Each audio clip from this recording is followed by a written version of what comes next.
dilakukan secara terpadu gitu ya. Kemudian juga PAUD HI itu tidak hanya untuk SPS saja, tetapi pada semua layanan satuan PAUD dari TK, KB, TPA, dan juga SPS. Nah, kemudian apa fungsi dari satuan PAUD? Satuan PAUD itu layanan PAUD ya. Pada program PAUD HI ini, satuan PAUD itu berfungsi sebagai penghubung. Ya, jadi penghubung. Yang namanya penghubung berarti ada yang dihubungkan dan ada yang menghubungkan.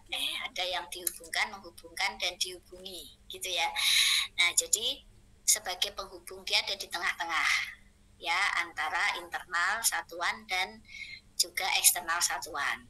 Dan PAUD HI ini untuk memenuhi kebutuhan esensial anak, pendidikan, kesehatan, gizi, ya, kemudian pengasuhan perawatan, kemudian ada perlindungan anak dan kesejahteraan, gitu ya. Dan 8 indikator PAUD HI itu juga dipantau di Dapodik, ya. Oke, kemudian nah, kira-kira mengapa PAUD HI itu penting? Nah, ya, PAUD HI itu penting ya karena dia melaksanakan program, di dalamnya itu ada program kebutuhan esensial anak. Ya, kebutuhan esensial anak tadi yang saya sebutkan tadi. Nah, jadi siapa saja mitranya pelaksana PAUD HI? Nah, ini saya share ya. Saya mulai share, teman-teman. Ini adalah salah satu indikator atau elemen di PAUD berkualitas, yaitu terselenggaranya PAUD HI. Nah, ini adalah materi di diklat berjenjang ya, kalau teman-teman sudah pernah ikut. Nah, tapi ini tingkat mahir. Jadi pelaksana PAUD HI itu salah kalau pelaksana PAUD HI siapa? Satuan PAUD salah ya. Satuan PAUD itu adalah penghubung saja, penghubung, bukan pelaksana 100%. Tetapi dia penghubung. Penghubung siapa? Nah, ini penghubung pelaksana-pelaksana tersebut. Pertama adalah pemerintah pusat dan daerah. Ya, wewenangnya apa nih pemerintah pusat dan daerah? Ada kebijakan dan program di daerah itu. Ada data dan informasi yang bersumber dari pemerintah. Kemudian pemerintah juga melaksanakan sosialisasi, diseminasi, komunikasi, dan advokasi. Kemudian melakukan monitoring, evaluasi, pelaporan PAUD HI, serta membuat regulasi dan juga membuat anggarannya. Nah, di akademisi dan pakar bagaimana? Akademisi dan pakar melakukan inovasi, kemudian pengembangan model PAUD HI, policy paper atau policy brief, ya, membuat policy brief yang nanti diajukan kepada pemerintah untuk dieksekusi, gitu ya, untuk dilaksanakan.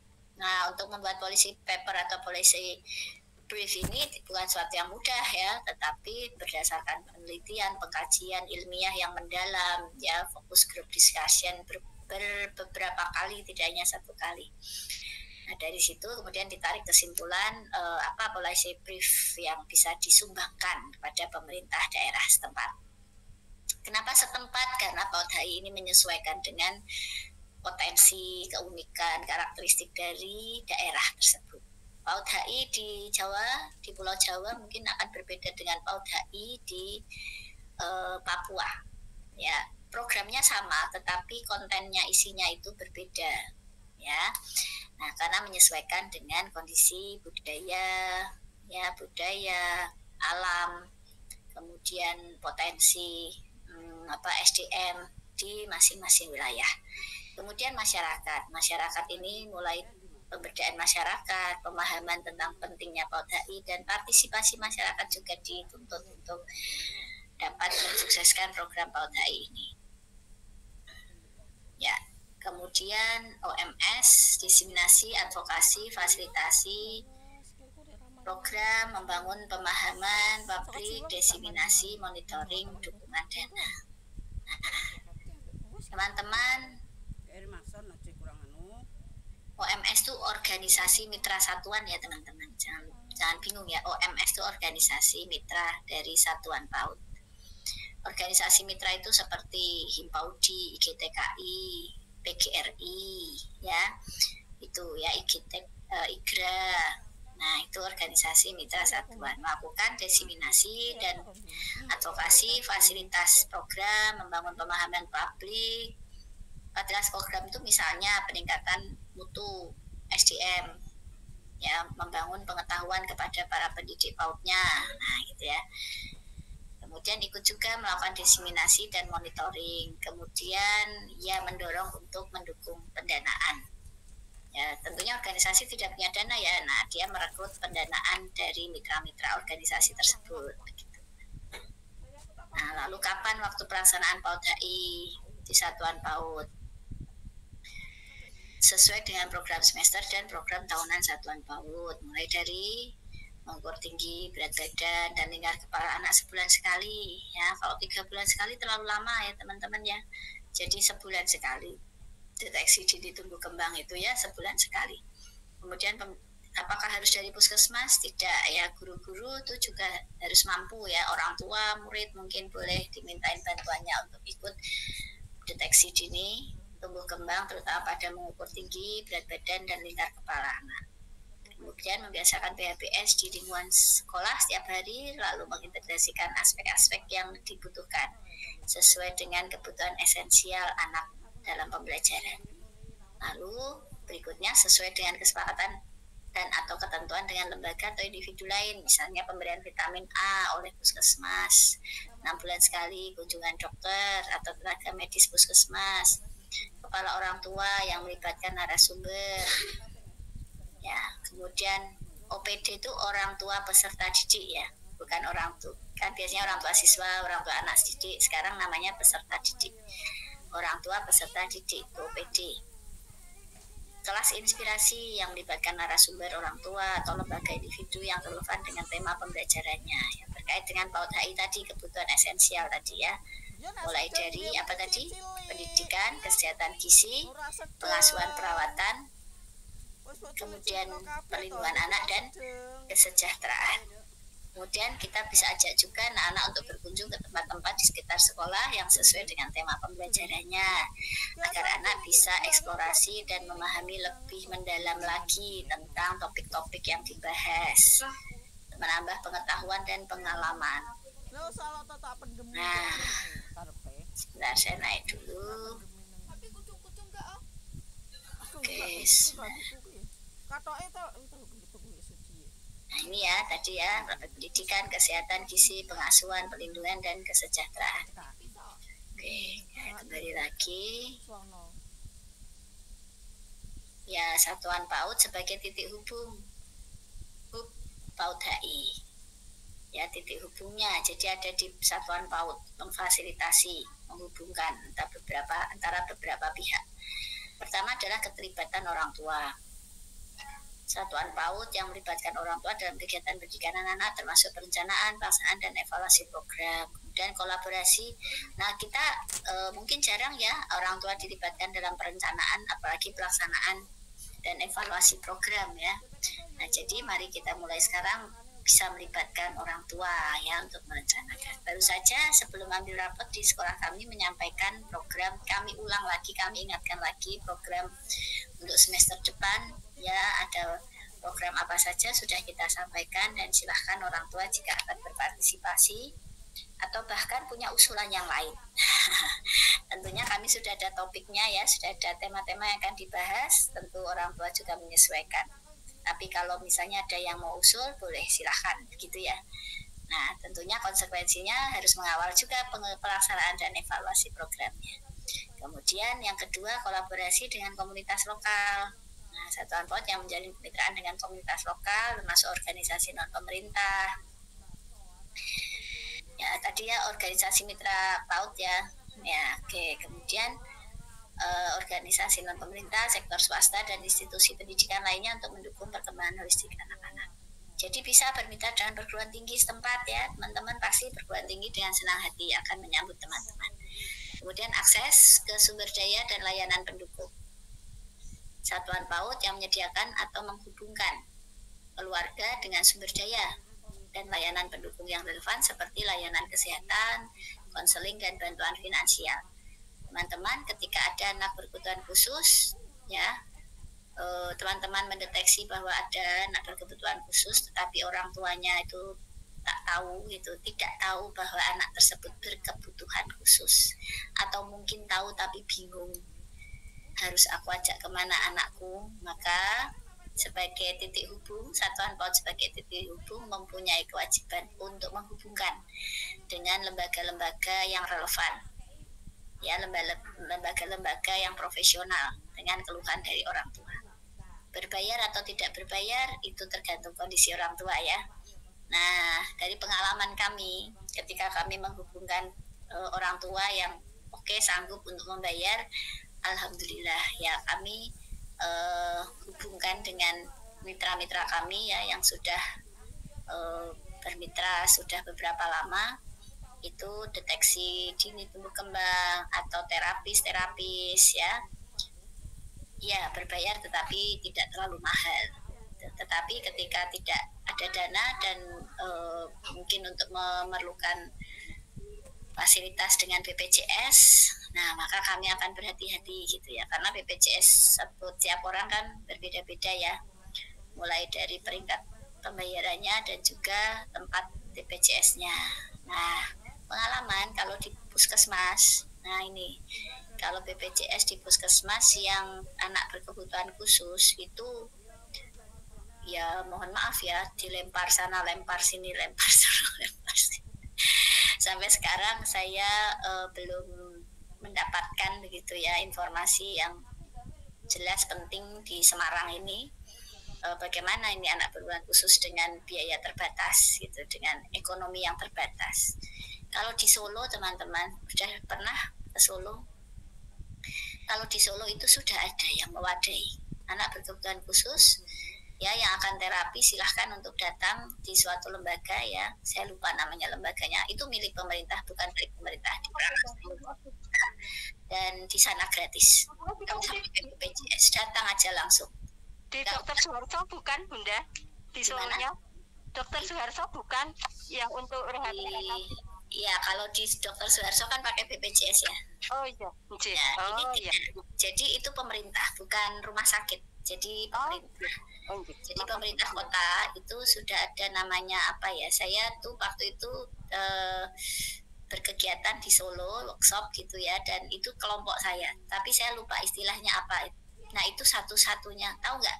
Itu adalah satu-satunya kota yang betul-betul ramah anak, yang menyediakan, gitu ya, benar-benar menyediakan inklusif kota yang inklusif, luar biasa, satu-satunya di Indonesia.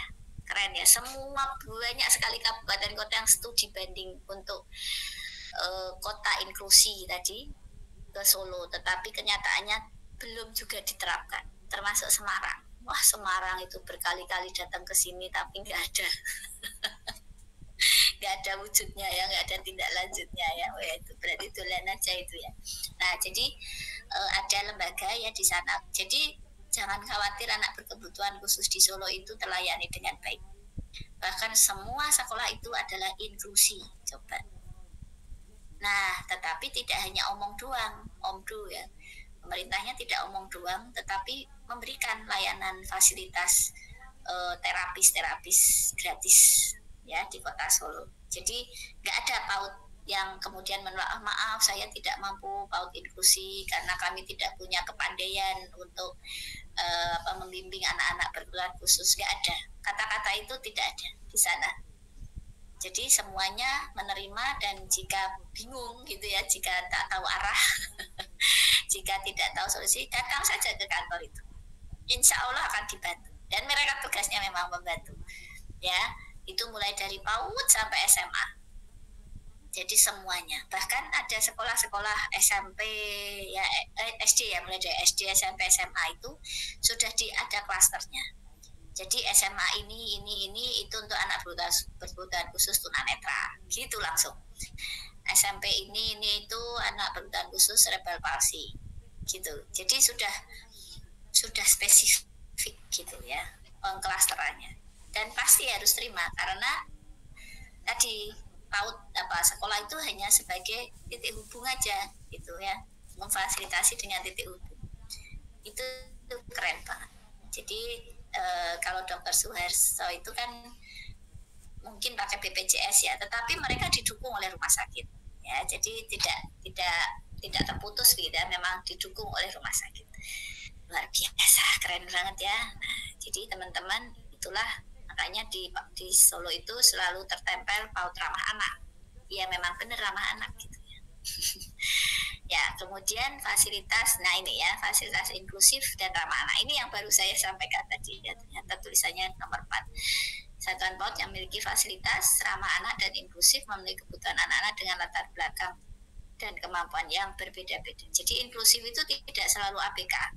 Jadi dengan segala budaya, bahasa, ya, latar belakang, kemampuan itu ditampung semua ya, agama ya, budaya, agama, suku ya, ras, kemampuan itu, ekonomi ya, semua itu ditampung, itu namanya PAUD inklusif ya. Dan juga ramah anak tentunya, jadi tidak hanya main tampung saja ya, tapi setelah itu nggak diopeni, tidak ya, tetapi tetap distimulasi sesuai dengan latar belakang, kemampuan, budaya, sosial, ekonomi, dan seterusnya.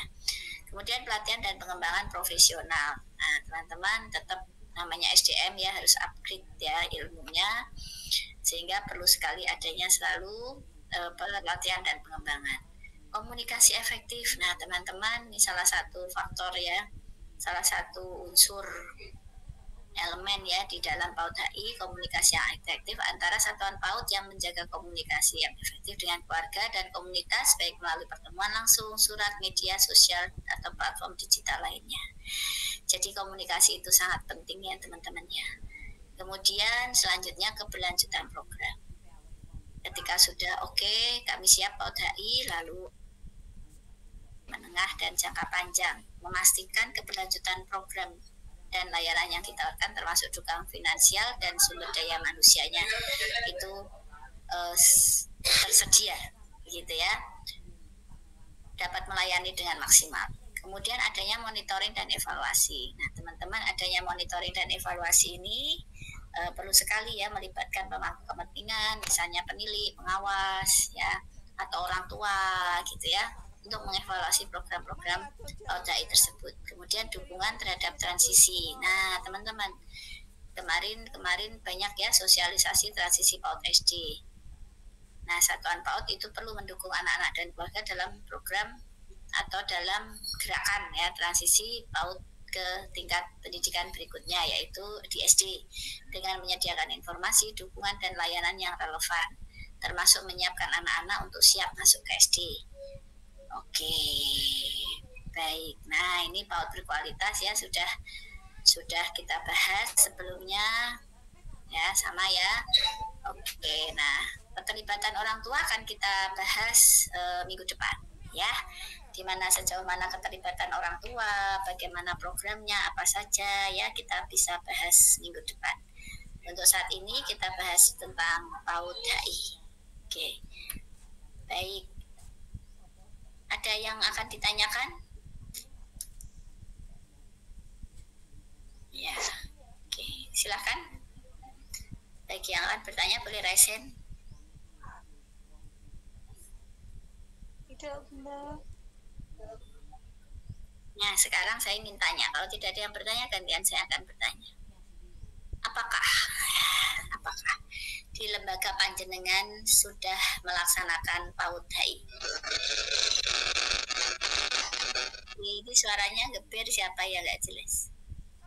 Apakah sudah? Siapa yang kira-kira mintip-mintip sudah tipis-tipis juga boleh. Ya, boleh bercerita. Sudah, Bunda. Ya, boleh diceritakan. Oh, Nje.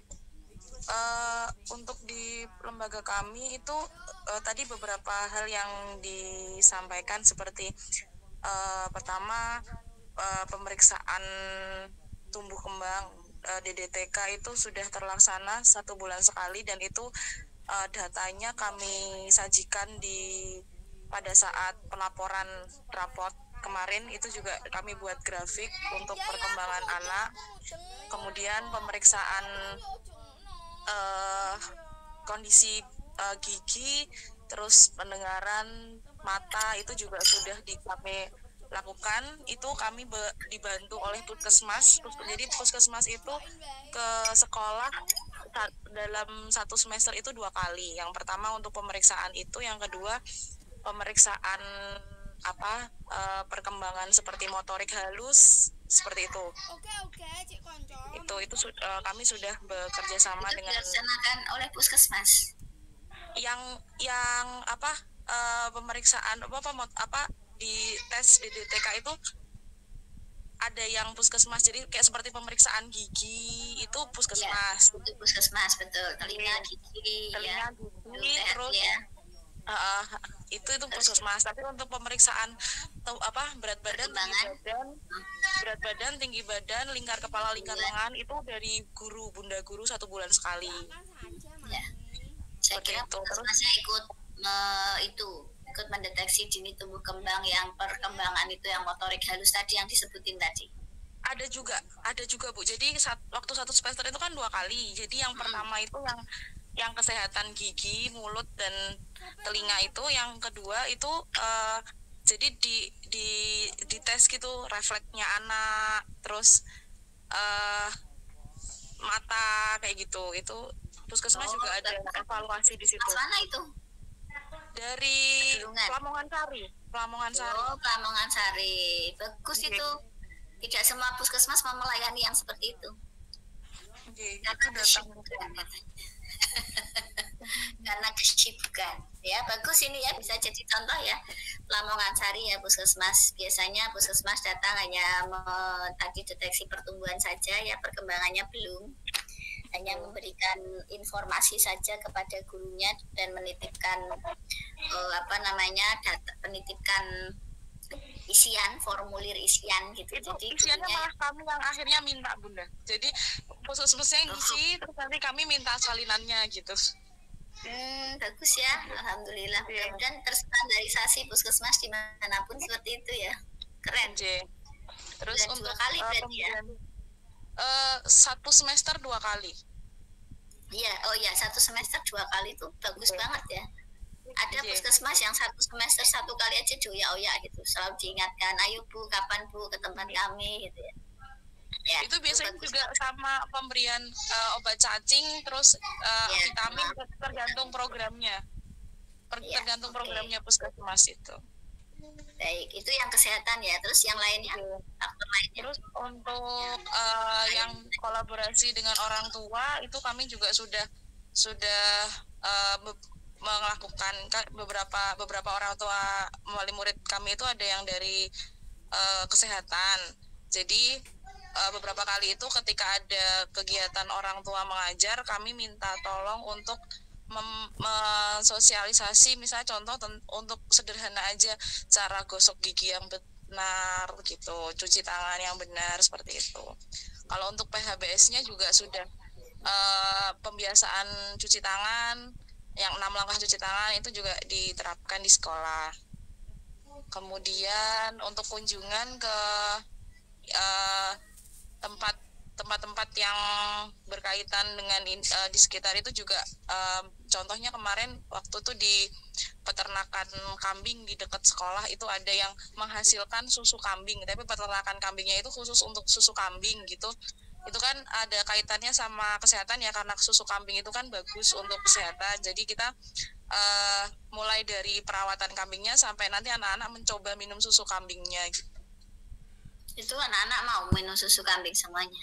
Mau, karena susu kambingnya dikasih rasa, varian rasa, bukan yang plain. Kadang ada anak yang tidak kuat ya, terus diare gitu ya.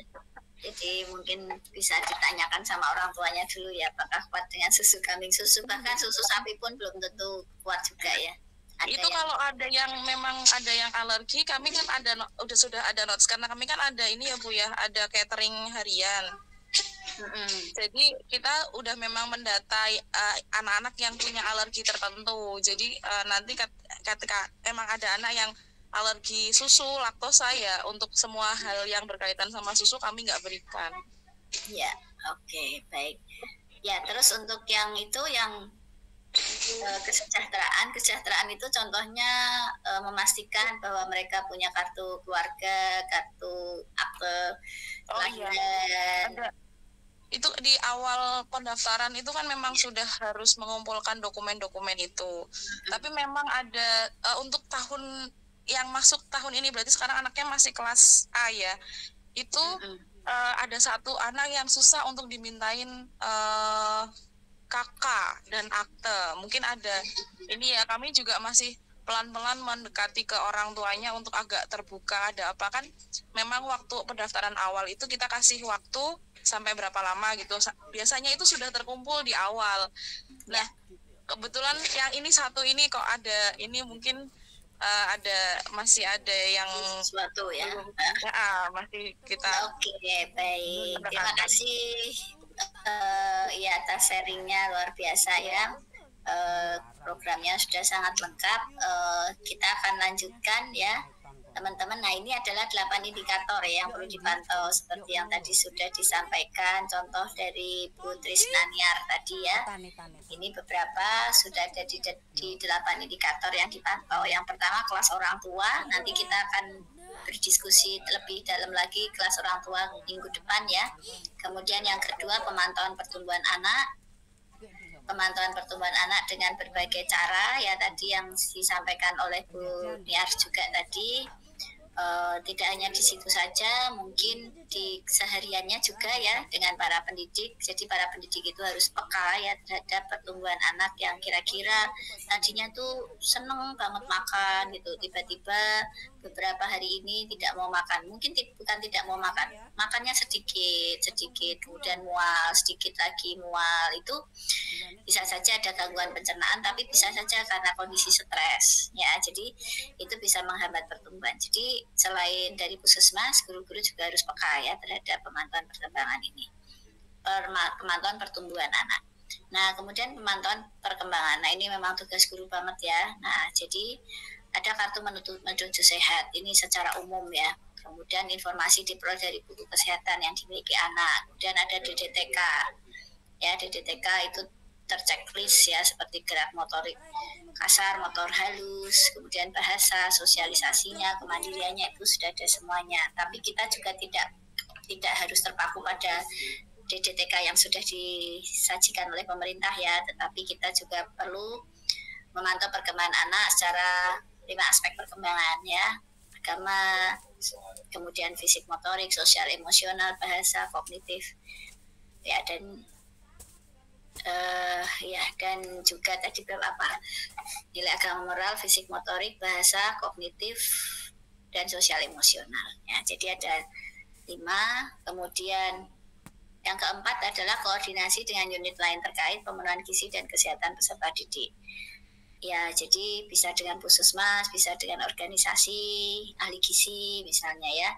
Kemudian penerapan PHBS, perilaku hidup bersih dan sehat ya. Membiasakan minum air putih dalam jumlah yang cukup. Jadi di setiap sudut-sudut ruangan diberi galon ya isi ulang supaya anak-anak yang minumnya habis bisa mengisi ulang. Kalau belum minumnya udah bekalnya sedikit, minumnya juga sedikit, boleh gurunya itu memotivasi anak untuk minum lagi gitu ya. Cuci tangan juga menggunakan sabun ya. Kemudian pemberian PMT atau pemberian makanan dengan gizi sehat. Nah, PMT itu biasanya sebulan sekali ya, tetapi kemudian kita coba hitung gitu. Kalau sebulan sekali itu makan bergizi, berarti dalam sebulan ada 30 sampai 31 hari. Kalau sebulan 30 hari berarti 29-nya kemungkinan makannya tidak bergizi gitu ya. Itu sangat ironis ya. Jadi sebagaikan panas setahun dihapus hujan sehari ya. Jadi rasanya nggak manfaat gitu. Nah, jadi bagus kalau sekolah bisa menyediakan makan bergizi setiap hari. Nah, jadi sudah nggak ada kekhawatiran lagi. Nanti kalau di rumah nggak mau makan, nggak khawatir karena di siang hari sudah makan makanan bergizi. Ya. Mungkin anak awalnya tidak suka sayur, tapi ketika melihat teman-temannya makan sayur, dia jadi tertarik untuk ikut makan sayur. Enak atau sayur? Enak, ayo makan sayur. Nah, lama dia akan sayur, termotivasi oleh teman-temannya. Kemudian yang ketujuh, pemantauan kepemilikan NIK peserta didik. Nah, coba lihat apakah murid-murid sudah punya NIK. Kalau belum, silahkan ya dibantu.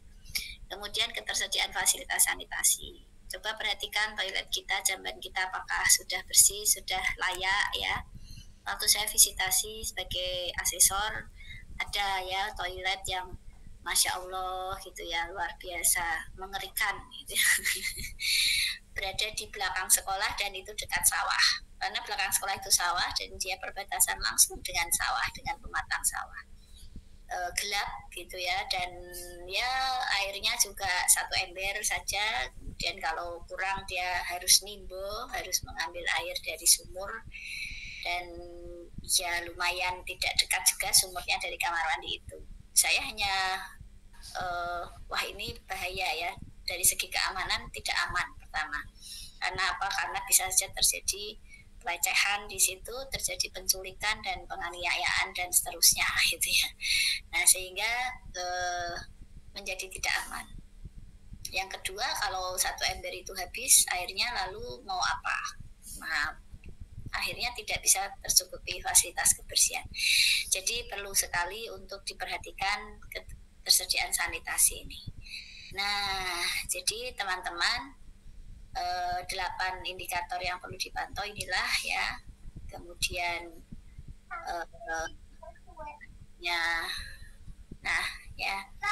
adanya kelas orang tua juga. Nah, untuk itu kita bisa bekerja sama ya dengan lintas sektor.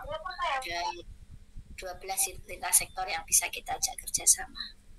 Ya, tokoh masyarakat ya, organisasi mitra, tokoh masyarakat, orang tua, posyandu, kepolisian, badan pemberdayaan masyarakat, satuan, kemudian Dukcapil ya untuk mendapatkan NIK tadi ya, kemudian dinas sosial, dinas pendidikan, BKKBN, dinas kesehatan, dan satuan PAUD itu sendiri. Nah, ini PAUD HI sebagai hub ya, yang penghubung ya, sebagai fasilitator penghubung. Ya, baik, demikian yang bisa saya sampaikan. Nah, teman-teman, ini tidak usah bermain peran ya, tetapi coba screenshot semuanya di sini teman-teman. Ada 8 ini layanan esensial, silahkan di screenshot saja. Nah, teman-teman nanti tolong dievaluasi diri ya, evaluasi diri apakah gitu ya teman-teman sudah melaksanakan layanan esensial dengan 8 indikator ini.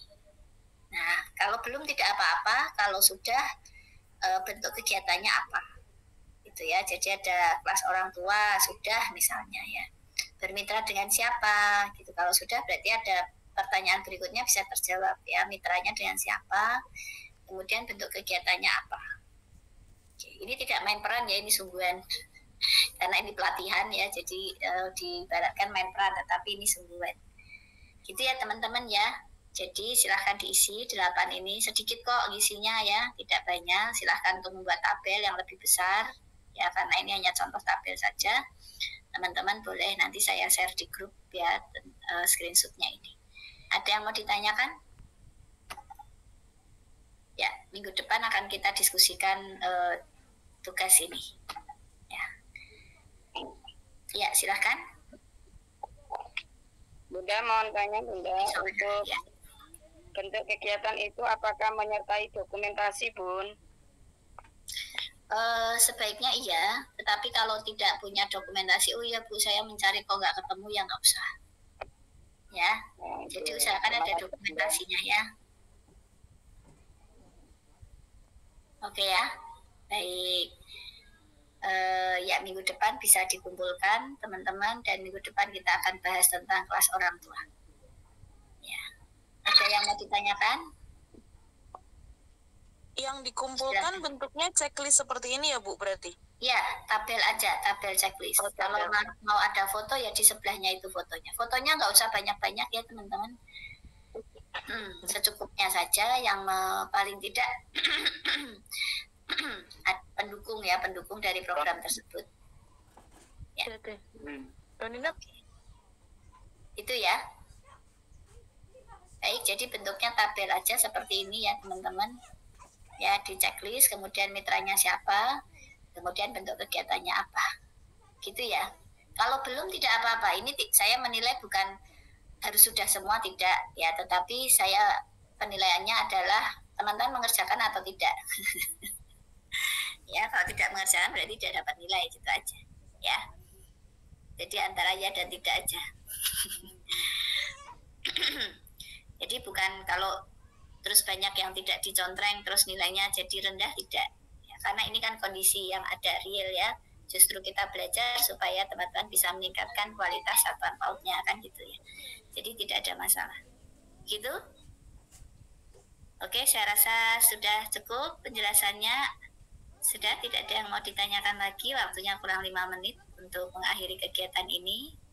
Baik teman-teman, terima kasih atas semua perhatiannya. Sampai jumpa lagi minggu depan. Semoga teman-teman selalu sehat walafiat, tak kurang suatu apapun. Ya, selamat berlibur. Yang akan berlibur, hati-hati. Hujan, nggak usah berlibur ke pantai.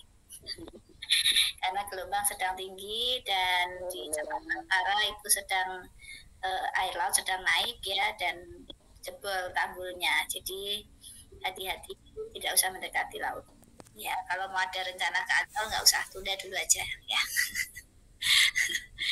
Ya, silahkan untuk berlibur di tempat yang aman.